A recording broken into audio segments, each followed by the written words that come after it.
जयंतरावांच्या वडिलांचं नाव घेत खालच्या भाषेत टीका करणाऱ्या गोपीचंद पडळकरांना पक्षात मानाचा पान आहे का असा सवाल उपस्थित होतोय।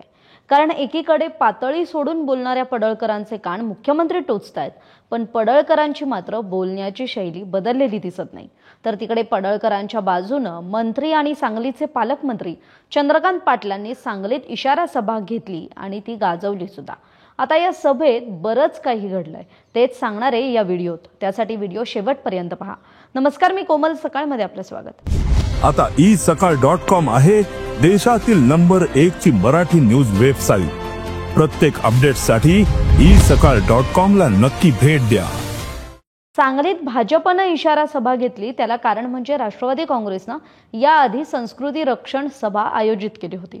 त्या सभेला उत्तर देण्यासाठी भाजपने सांगलीत ही इशारा सभा घेतली आणि या इशारा सभेत बोलतानाच चंद्रकांत पाटलांनी गोपीचंद पडळकर यांना उद्देशून म्हटलं, अरे गोपीचंद, राजाराम बापू पाटील यांच्यावर बोलायची गरज नाही।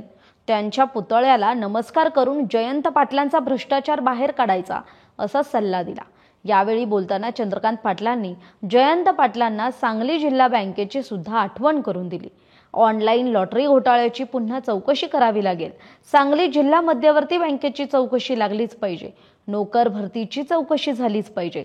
सर्वोदय साखर कारखाना कुणी लाटला आता सोडणार नाही असा इशारा सुद्धा जयंत पाटलांना चंद्रकांत पाटलांनी दिला। तरी सांगलीत जाऊन खरं तर इशारा सभा घेऊन खुद्द सांगलीचे पालकमंत्री चंद्रकांत पाटील यांनी एक प्रकारे या इशारा सभेतून पवारांच्या 5 बड्या नेत्यांना घेरण्याची घोषणाच केली। यावेळी त्यांनी स्वतःसह सांगलीतील भाजप नेत्यांवर ही जबाबदारी सोपवली। तरी या सांगलीतील सभेत बोलताना चंद्रकांत पाटील म्हणाले, मी इशाराचा शेवट करायला उभा आहे। अरे म्हणणाऱ्याला कारे म्हटलंच पाहिजे, त्यासाठी आपल्या सर्वांची तयारी असली पाहिजे। 5 जणांना जबाबदारी वाटून दिली आहे, घाबरलेत ना, तर आता त्यांना शेवटापर्यंत नेऊया असा सूचक इशारा सुद्धा चंद्रकांत पाटलांनी दिला। यावेळी त्यांनी आमदार सदाभाऊ खोत यांच्याविषयी बोलताना म्हटलं की त्यांनी सांगली जिल्हा मध्यवर्ती सहकारी बँकेच्या गैरव्यवहाराची, त्यावेळच्या अध्यक्षांच्या गैरव्यवहाराची चौकशी करण्यासाठी मागे लागायचं।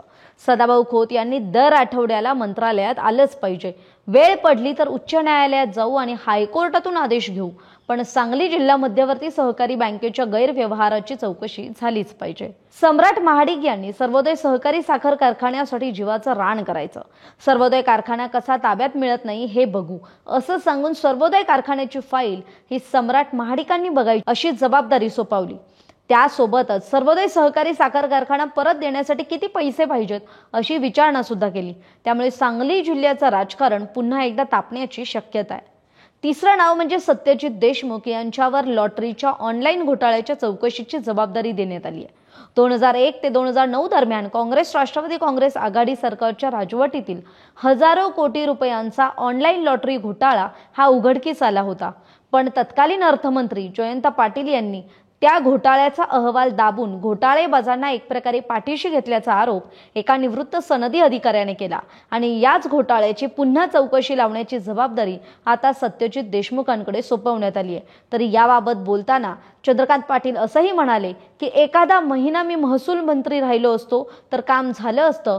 तुला ती रात्र आठवत असेल की पहाटे 4 पर्यंत आपण जागा होतो। लॉटरीच्या ऑनलाईन घोटाळ्याची जबाबदारी सत्यजित देशमुख यांच्यावर असणार आहे, सगळं खणून काढायचं असा आदेश सुद्धा चंद्रकांत पाटलांनी यावेळी दिला।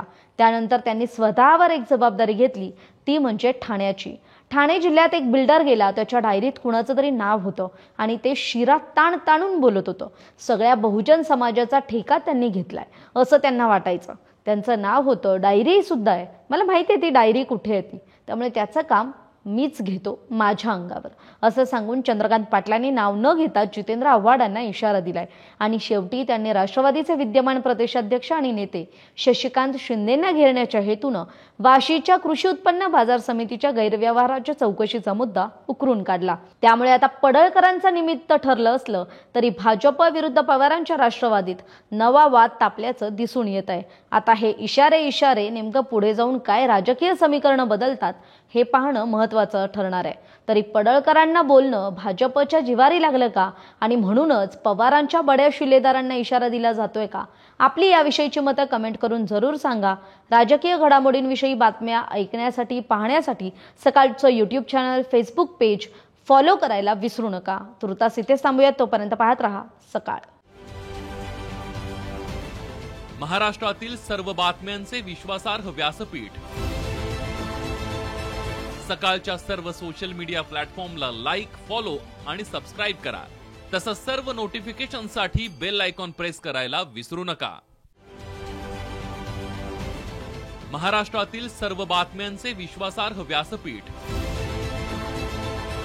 सकाळच्या सर्व सोशल मीडिया प्लॅटफॉर्मला लाईक, फॉलो आणि सबस्क्राईब करा.